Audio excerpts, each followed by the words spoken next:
शुरू 70 शब्द प्रति मिनट। सभापति जी, मैं बजट की मांगों का समर्थन करने के लिए खड़ा हुआ हूँ। आज जो बहस हो रही है उसमें इधर या उधर के साथियों ने हिस्सा लिया है। सबने एक स्वर से रेलवे मंत्रालय के इस बजट का समर्थन किया है और रेलवे मंत्री और उनके साथियों को धन्यवाद दिया है। यही इस बात का प्रमाण है कि हमारा रेलवे बजट ऐसा बजट है जिसमें हमारे देश के विकास कार्यों में काफ़ी मदद मिलेगी और काफ़ी इसका प्रसार होगा। पैरा रेलवे बोर्ड के बारे में मांगों की जो सबसे पहली मद रखी गई है उसके बारे में मैं कुछ कहना चाहता हूँ। भारतीय रेलवे अधिनियम में बहुत बार संशोधन किया गया है।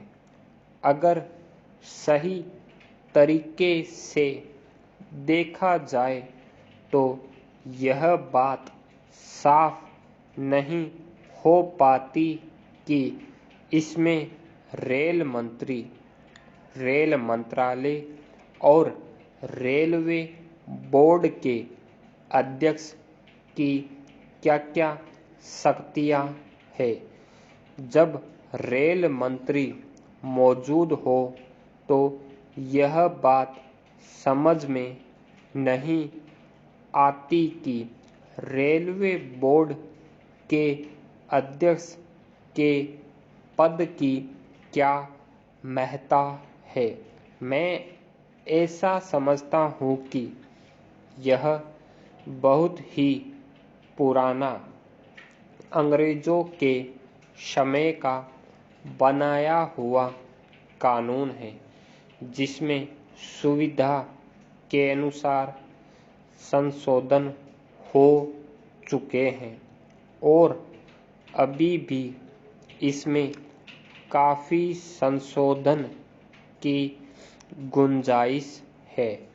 मैं मंत्री महोदय से निवेदन करता हूँ कि भारतीय रेलवे अधिनियम की सारी धाराओं पर पूरे तरीके से विचार होना चाहिए जिससे कि इसको मजबूत बनाया जाए।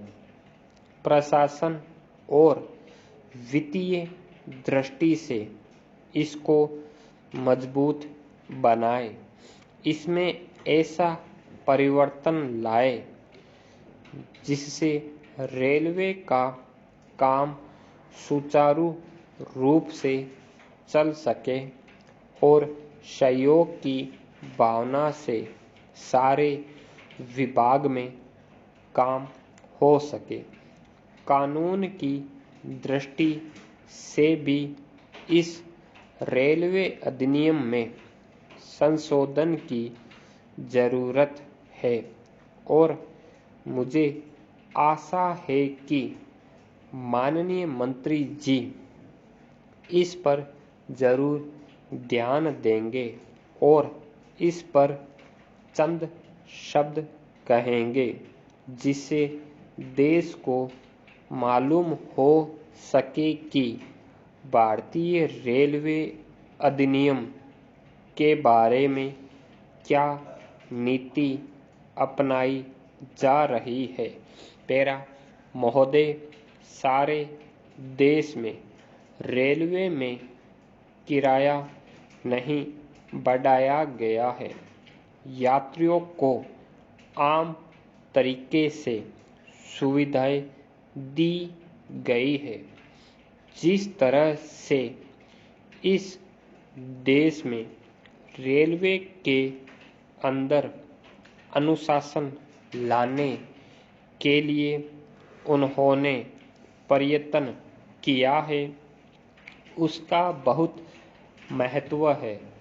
इससे देश को बहुत मार्गदर्शन प्राप्त हुआ है। हमें आशा और विश्वास है कि मंत्री महोदय के नेतृत्व में रेलवे का काम और अधिक कुशलता और तेज गति से आगे बढ़ेगा। स्टॉप।